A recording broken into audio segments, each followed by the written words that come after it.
Hi guys, welcome to my channel. So this is the Maybelline Hyper Curl Easy Wash Mascara. Today I am demonstrating how to use this mascara. Important step is when you take the mascara, always remove the excess product so that your mascara does not appear clingy. Start with upward direction movement. Curl your lashes towards the upward.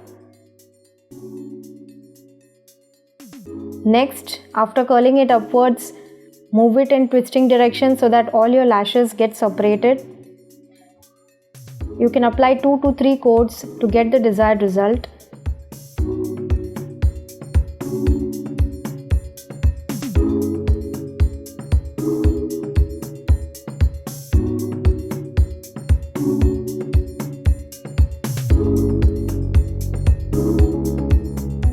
For doing your lower lashes, just take care that you do not touch the lower lash line or waterline. Avoid touching it and just concentrate on the lashes and move it forward backward direction.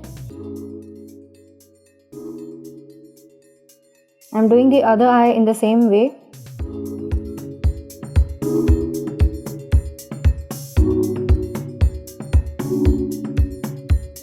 Avoid touching the waterline and just concentrate on the lashes for the lower lashes. This is the final look. Thanks for watching.